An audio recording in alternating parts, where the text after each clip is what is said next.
રોજ સવારે અને સાંજે સાંભળો દેવી કવચ. દેવી કવચ સાંભળતા પહેલાં કોમેન્ટમાં તમારી કુળદેવીનું નામ જરૂરથી લખજો અને વિડીયોના અંત સુધી જોડાયેલા રહેજો. હવે આપણે દેવી કવચનો પાઠ શરૂ કરીશું. ઓમ ચંડિકા દેવીને નમસ્કાર. માર્કંડેયજીએ કહ્યું, હે પિતામહ, જે આ સંસારમાં પરમ ગોપનીય અને મનુષ્યનું બધી રીતે રક્ષણ કરનારું છે અને જેને તમે અત્યાર સુધી બીજા કોઈ સામે પ્રગટ ન કર્યું હોય એવું કોઈ સાધન મને કહી બતાવો. બ્રહ્માજી બોલ્યા, હે બ્રાહ્મણ, એવું સાધન તો એકમાત્ર દેવીનું કવચ જ છે, જે ગોપનીય કરતાં પણ પરમ ગોપનીય, પવિત્ર તથા બધા પ્રાણીઓ ઉપર ઉપકાર કરનારું છે. હે મહામુનિ, તે તમે ધ્યાનથી સાંભળો. દેવીની 9 મૂર્તિઓ છે. તેમને 9 દુર્ગા કહે છે. તેમના અલગ અલગ નામો બતાવવામાં આવે છે. પહેલું નામ શૈલપુત્રી છે, બીજું નામ બ્રહ્મચારિણી છે, ત્રીજું ચંદ્રઘંટાના નામે પ્રસિદ્ધ છે, ચોથી મૂર્તિને કુષ્માંડા કહે છે, પાંચમી દુર્ગાનું નામ એટલે સ્કંદમાતા, છઠ્ઠી દુર્ગાનું નામ કાત્યાયની છે, સાતમું સ્વરૂપ કાલરાત્રિ, આઠમું સ્વરૂપ મહાગૌરી અને નવમી દુર્ગા એટલે સિદ્ધિદાત્રી. આ બધા નામ વેદ ભગવાન દ્વારા કહેવાયા છે.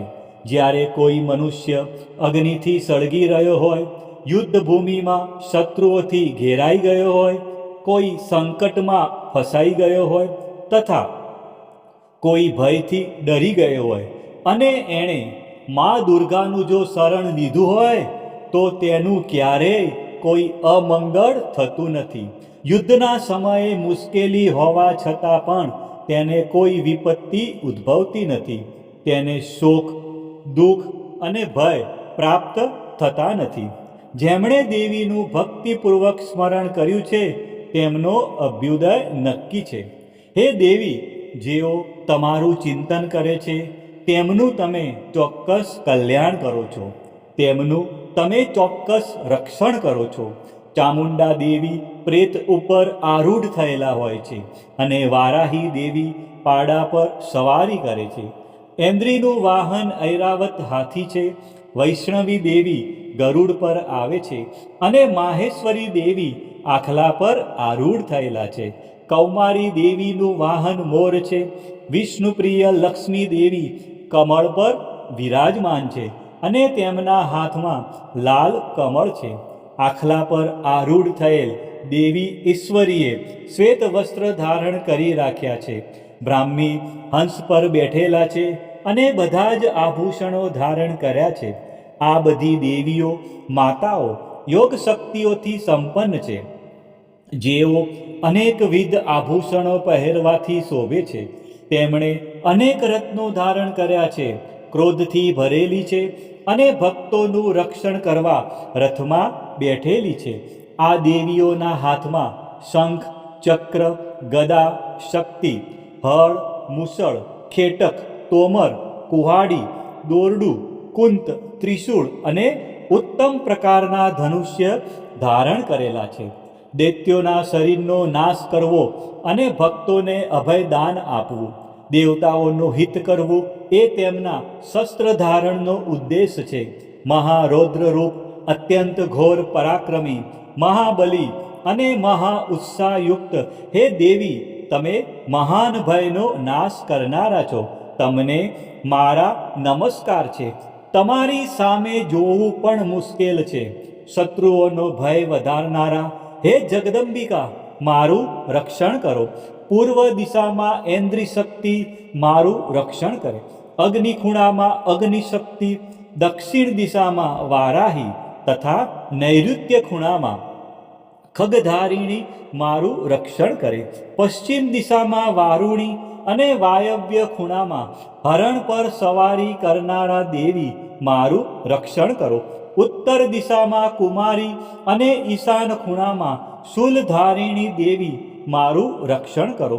હે બ્રહ્માણી, તમે ઉપરની બાજુએ મારું રક્ષણ કરો. હે વૈષ્ણવી, તમે નીચેની બાજુએ મારું રક્ષણ કરો. આ જ પ્રમાણે સબ જેનું વાહન છે તે ચામુંડા દેવી દસે દિશાઓમાં મારું રક્ષણ કરો. જયા દેવી આગળની બાજુએ રક્ષણ કરે અને વિજયા દેવી પાછળની બાજુએ રક્ષણ કરે. ડાબા ભાગે અજિતા દેવી અને જમણા ભાગે અપરાજિતા દેવી મારું રક્ષણ કરે. ઉદ્યોતિની દેવી શિખાનું રક્ષણ કરે અને ઉમા દેવી મારા મસ્તક પર વિરાજિત થઈને મારું રક્ષણ કરે. માલાધરી દેવી મારા કપાળનું અને યશસ્વીની દેવી મારી ભમરોનું રક્ષણ કરે. ત્રિનેત્રા દેવી ભમરોના મધ્ય ભાગનું અને યમઘંટા દેવી નાસિકાઓનું રક્ષણ કરે. શંખીની દેવી બંને આંખોના મધ્ય ભાગનું રક્ષણ કરે અને દ્વારવાસીની દેવી કાનોનું રક્ષણ કરે. કાલિકા દેવી ગાલોનું તથા સાંકરી દેવી કાનોના મૂળ ભાગોની રક્ષા કરે. સુગંધા દેવી નાસિકાઓની અને ચર્ચિકા દેવી ઉપરના હોઠનું રક્ષણ કરે. અમૃતકલા દેવી નીચેના હોઠનું અને સરસ્વતી દેવી જીભનું રક્ષણ કરે. કૌમારી દેવી મારા દાંતોનું અને ચંડિકા દેવી કંઠ ભાગનું રક્ષણ કરે. ચિત્રઘંટા દેવી ગળાની ઘંટિકાનું અને મહામાયા દેવી તાળવાનું રક્ષણ કરે. કામાક્ષી દેવી દાઢીનું અને સર્વમંગલા દેવી મારી વાણીનું રક્ષણ કરે.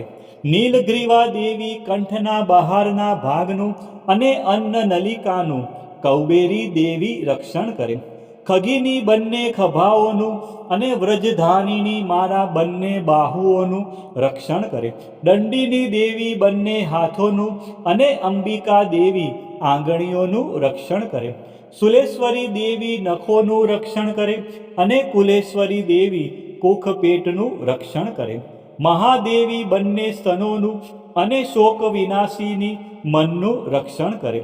લલિતા દેવી હૃદયનું અને શૂલધારિણી દેવી ઉદરનું રક્ષણ કરે. કામિની દેવી નાભીનું અને ગુહેશ્વરી દેવી ગુહ ભાગનું રક્ષણ કરે. પૂતના દેવી અને કામિકા દેવી લિંગનું અને પાડાને વાહન બનાવનાર દેવી ગુદાનું રક્ષણ કરે. ભગવતી દેવી કટી પ્રદેશનું અને ઘૂંટણોની રક્ષા વિંધ્યવાસીની દેવી કરે. સર્વ કામનાઓ પૂરી કરનારા દેવી જંઘાઓનું રક્ષણ કરે. નારસિંહ દેવી પિંડીઓનું રક્ષણ કરે. તૈજસી દેવી બંને પગોના પૃષ્ઠ ભાગનું રક્ષણ કરે. શ્રીદેવી પગોની આંગળીઓનું અને તલવાસીની દેવી પગના તળિયાનું રક્ષણ કરે. પોતાની વિકરાળ દાઢોથી ભયંકર દેખાતા કરાલી દેવી નખોનું અને ઉદ્ધવકેશીની દેવી વાળનું રક્ષણ કરે. કૌબેરી દેવી રૂવાંટીના છિદ્રોનું અને વાઘેશ્વરી દેવી ત્વચાનું રક્ષણ કરે. પાર્વતી દેવી રક્ત મજ્જા વસા માંસ હાડકા અને મેદનું રક્ષણ કરે. કાલરાત્રિ દેવી આંતરડાઓનું અને મુકુટેશ્વરી દેવી પિત્તનું રક્ષણ કરે. પદ્માવતી દેવી કમળ કોષોના મૂળ આધારનું અને ચૂડામણી દેવી કફનું રક્ષણ કરે. જ્વાળામુખી દેવી નખોના તેજનું અને અભેગા દેવી સમસ્ત સાંધાઓનું રક્ષણ કરે. હે બ્રહ્માણી, તમે મારા વીર્યનું રક્ષણ કરો. હે છત્રેશ્વરી, મારી છાયાનું રક્ષણ કરો. હે ધર્મધારિણી, મારા અહંકાર, મન અને બુદ્ધિનું રક્ષણ કરો. હે વ્રજ ધારણ કરનાર દેવી, મારા પ્રાણ, અપાન, વ્યાન, ઉદાન અને સમાનનું રક્ષણ કરો. કલ્યાણથી શોભતા હે દેવી, મારા પ્રાણનું રક્ષણ કરો. યોગીની દેવી રસ, રૂપ, ગંધ, શબ્દ અને સ્પર્શનું અને હે નારાયણી દેવી, તમે મારા સત્વ, રજ અને તમો ગુણનું રક્ષણ કરો. વારાહી દેવી આયુષ્યનું રક્ષણ કરે. વૈષ્ણવી દેવી ધર્મનું રક્ષણ કરે તથા ચક્ર ધારણ કરનારા દેવી યશ અને કીર્તિ, લક્ષ્મી અને ધનનું તેમજ વિદ્યાનું રક્ષણ કરો. હે ઇન્દ્રાણી, તમે ગોત્રનું રક્ષણ કરો. હે ભૈરવી દેવી, તમે પત્નીનું રક્ષણ કરો. હે ચંડિકા દેવી, મારા પશુઓનું રક્ષણ કરો. હે મહાલક્ષ્મી દેવી, પુત્રોનું સંતાનોનું રક્ષણ કરો. હે સુપથા દેવી, મારા પથનું અને ક્ષેમકરી દેવી, મારા માર્ગનું રક્ષણ કરો.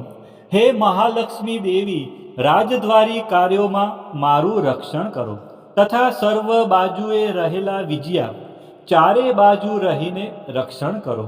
હે દેવી, જે સ્થાન દેવી કવચમાં કહેવાયું નથી અને તેથી રક્ષણ વિનાનું છે, તે બધા સ્થાનો તમારા વડે સુરક્ષિત થાય, કારણ કે તમે વિજયશાલિની અને પાપનાશીની છો. મનુષ્ય પોતાના શરીરનું ભલું ઈચ્છતો હોય તો તેણે દેવી કવચનો પાઠ કર્યા વિના એક ડગલું પણ ભરવું નહીં. દેવી કવચનો પાઠ કરીને જ યાત્રા કરવી. દેવી કવચના પાઠથી બધી બાજુથી સુરક્ષિત થયેલો મનુષ્ય જ્યાં જ્યાં જાય છે ત્યાં ત્યાં તેને ધન લાભ થાય છે તથા સઘળી કામનાઓ પર વિજય પ્રાપ્ત થાય છે. તે જે અભિષ્ટ વસ્તુનું ચિંતન કરે છે તેને તે અચૂકપણે પ્રાપ્ત કરી લે છે. તે મનુષ્ય આ પૃથ્વી ઉપર અતુલ ઐશ્વર્યને પામે છે.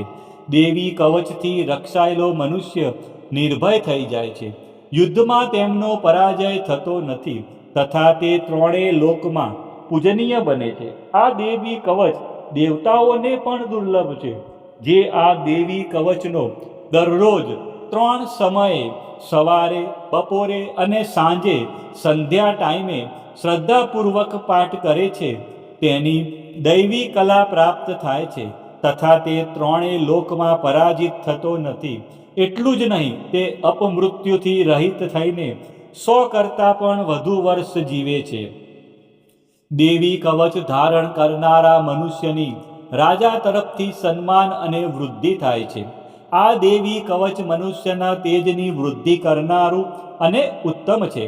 આ દેવી કવચનો પાઠ કરનારો મનુષ્ય પોતાની કીર્તિથી શોભા પામીને પૃથ્વી ઉપર પોતાના સુયશ સાથે સાથે વૃદ્ધિ પામે છે. જે પહેલા દેવી કવચ કરીને સપ્તસતી ચંડી પાઠ કરે છે તેની જ્યાં સુધી વન પર્વત હોય ત્યાં સુધી તે આનંદથી યુક્ત આ પૃથ્વી ઉપર રહે છે. તેના પુત્રો, પૌત્રો, સંતાન પરંપરા બનેલી રહે છે. પછી દેહાંત થતાં તે મનુષ્ય મહામાયાની કૃપાથી નિત્ય પરમપદને પામે છે. જે દેવતાઓને પણ દુર્લભ છે. તે સુંદર દિવ્ય રૂપ ધારણ કરે છે અને કલ્યાણ શિવની સાથે આનંદનો ભાગી બને છે. મા ભગવતીની આરાધનામાં દેવી કવચનું વિશેષ મહત્વ છે. કવચ એટલે રક્ષણ કરનારું કવચ. આ પાઠ દ્વારા મા દુર્ગાના વિવિધ સ્વરૂપો આપણા શરીરના દરેક અંગ અને જીવનના દરેક ડગલાઓનું રક્ષણ કરે છે. ઋષિ માર્કંડેયજી દ્વારા વર્ણવેલ આ દેવી કવચનો જો નિત્ય પાઠ કરવામાં આવે તો મનુષ્ય નિર્ભય બને છે અને તેના જીવનમાં સુખ શાંતિનો ઉદય થાય છે. આજના આ વિડીયોમાં આપણે સંપૂર્ણ દેવી કવચનો પાઠ સાંભળ્યો. વિડીયોના અંત સુધી જોડાયેલા રહ્યા અને મા અંબાના આ પરમ કલ્યાણકારી સ્ત્રોતનો લાભ લીધો. બોલો શ્રી અંબે માત કી જય, ચામુંડા માત કી જય, ખોડિયાર માત કી જય, ઉમિયા માત કી જય, મહાકાળી માત કી જય, બહુચર માત કી જય, વારાહી માત કી જય. આ જ પ્રમાણે રોજ સવારે, બપોરે અને સાંજે સંધ્યા ટાઈમે દેવી કવચનો પાઠ અવશ્ય કરવો અથવા સાંભળવો.